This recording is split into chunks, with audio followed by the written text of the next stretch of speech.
Jadi kajian administrasi kita lihat bahwa jarak bukan lubang tambang yang terakhir mereka bekerja dengan kejadian longsor ini jaraknya ada 1,7 kilo ya, disposalnya juga 726 kilo.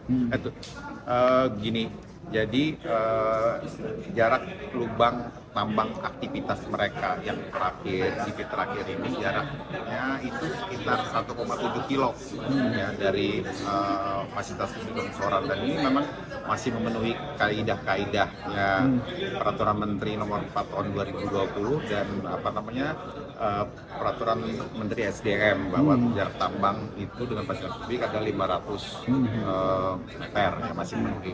Jadi kita tidak menemukan bahwa ada hubungan antara longsor dan aktivitas tambang ini ya. Dan kemudian yang kedua, kita juga melihat bahwa kajian-kajian UNMUL juga tidak menemukan, dan kita jelaskan tadi secara geotek bahwa sebenarnya memang posisi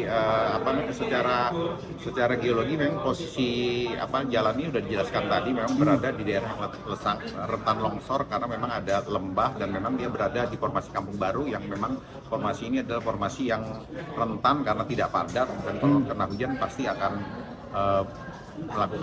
terjadi cracks atau pergeseran ya. Jadi memang rentan daerah ini memang rentan untuk longsor, apalagi karena memang ada lembah tadi di sekitar sana.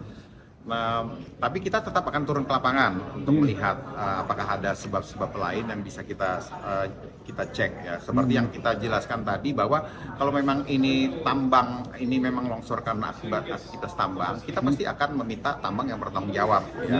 Dan kita akan turun nanti dengan inspektur tambang, bahkan kita akan rekomendasi tambangnya untuk dicabut dan bertanggung jawab malah secara hukum kalau memang ini akibat dari tambang ya. Tapi seperti yang saya sampaikan tadi, dari administrasi tambang dan sebagainya, tadi jarak tambang, kemudian jarak bukaan, jarak disposal itu masih memenuhi kaidah-kaidah yang diatur oleh Menteri Lingkungan Hidup. Ya, jadi kita tidak menemukan adanya pelanggaran-pelanggaran di sini. Nah, tapi tetap kita akan ke lapangan mendata apa yang disampaikan masyarakat tadi. Apakah memang ada lubang bukaan-bukaan lain yang memang bisa memicu terjadinya longsoran tadi? Tadi sudah dijelaskan, tadi ada bukaan-bukaan di sana yang menggenang, tetapi itu beda elevasi, yaitu di bawah dan loncornya di atas, beda elevasi, dan itu kecil kemungkinan sebagai pemicu longsor ya. Tadi kita sudah dijelaskan tadi secara geologis tadi oleh Bang Satria. Bang Satria ini adalah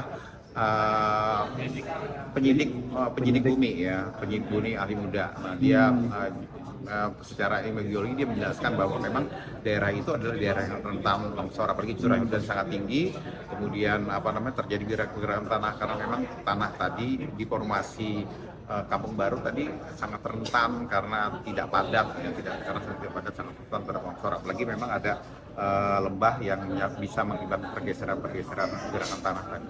Ya. Ada dorongan pada perusahaan, Pak.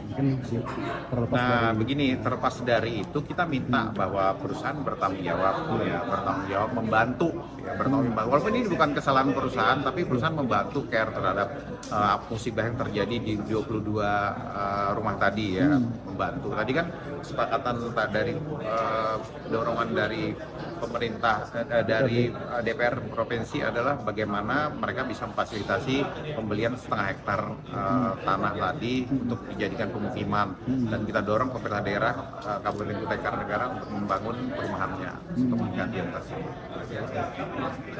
Ini kan jalan bertahun-tahun aman-aman aja, dan baru ini terjadi longsor. Nah, kira-kira apa penyebab utamanya? Kan kita lihat tadi bahwa gerakan tanah kan kita lihat bahwa memang sekuat apapun apabila terjadi gerakan tanah ya, kita tahu bahwa tanah itu kan ada penjelasan dari UNMUL dan secara geologi tadi bahwa memang tanah lokasi jalan itu kan berada di formasi Kampung Baru, dan formasi Kampung Baru ini kan formasi yang sangat mudah, tidak padat tadi, dan terdiri dari lempung pasir, kuarsa dan sebagainya. Jadi pada saat dia hujan, kemudian kebetulan di daerah pemukiman itu belakangnya kan lembah.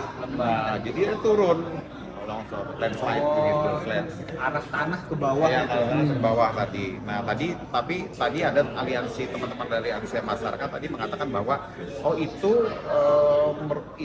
merupakan galian yang terdekat. Nah tapi ternyata kita cek ternyata sudut elevasi galian yang tadi disampaikan dan longsor tadi berbeda elevasi. Galian tadi sangat rendah dan itu bukan pemicu disampaikan. Tapi kita tetap akan ke lapangan untuk memitigasi hal-hal yang memang bisa kita anggap sebagai pemicu longsor tadi. Dan kalau kita temukan memang longsor itu penyebabnya adalah aktivitas perusahaan harus bertanggung jawab.